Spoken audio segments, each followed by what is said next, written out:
Today's a big day that you've been waiting for. You've been saving for several years for a down payment for a home mortgage, and you're in the middle of completing the paperwork and the loan office tells you that the request has been denied. You're in shock because you know that you have perfect credit, but after some time of reviewing your report, you realize that you're a victim of identity theft. The purpose of my speech is to inform you about identity theft and the ways to avoid becoming a victim. Let's begin today by answering the question, what is identity theft? Simply put, identity theft is using someone else's personal information without their permission. USA Today stated that credit card data theft is exploding, increasing 50% between 2005 and 2010, according to the latest figures from the United States Department of Justice. How can you tell if you became a victim of identity theft? By monitoring your balances on your bank accounts and looking for unexplained charges. If you fail to receive bills in the mail, bank statements, other mail, someone could have filed a change of address at the local post office or a post office where they're at. If you receive credit cards for which you did not apply or receiving denial of credit for explained reasons. Receiving calls from debt collectors for something you didn't buy. What type of information is valuable for a thief? Your name, your social security number, your driver's license, your date of birth, your address, bank account numbers, or even passwords where you use your mother's maiden name or your father's middle name. Identity theft is more than having your identity stolen. Did you know that there are more than 5 categories of identity theft? There are actually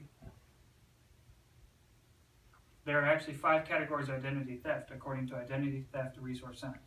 Criminal identity theft is when a thief obtains government-issued identification to present a fake ID. Charges legal or purchase charges may be charged under the victim's name, letting the criminal off the hook to pay. Financial identity theft, most commonly used to gain benefits in someone else's name. This includes loans, credit cards, or even goods and services. Synthetic identity theft is combining a real social security card with somebody else's name so it won't show directly on the credit report. Medical identity theft is when you seek medical care under the identity of somebody else to avoid paying. Child identity theft is when you use someone else's social security number or child's social security number for the imposter's personal gain. So if you put your child's social security number on like a bill, like your electric bill or something, that's considered a child identity theft. Anyone could be a victim. According to CardRates.com, Abraham Abdallah used Forbes magazine's Rich List to target his victims. He used personal details to convince banks and brokerage firms to authorize purchases from his victims' accounts. He targeted Oprah Winfrey, Martha Stewart, Steven Spielberg, Warren Buffett, and Rose Parrott. According to identitytheft.info, approximately 15 million United States residents have their identity used fraudulently each year, with the financial losses totaling upward of $50 billion. That's a lot of money. With identity theft on the rise, what are you doing to protect yourself? There are many ways you can protect yourself from becoming a potential victim. Earlier I spoke about important signs that you have been a victim of identity theft. Each of those points are equally important.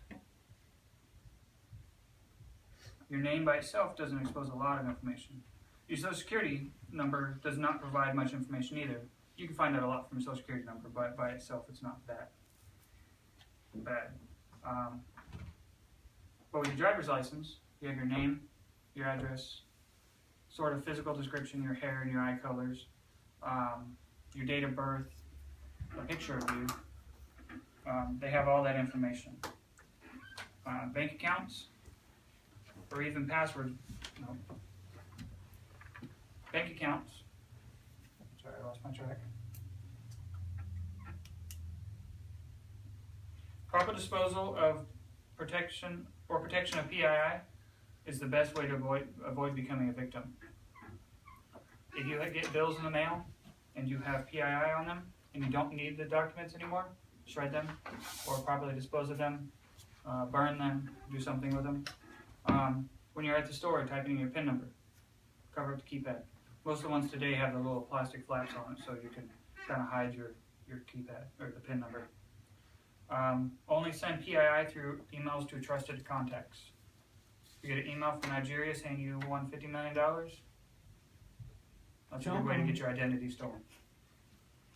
Right. Today we reviewed the growing threat identity theft. We looked at what identity theft actually is.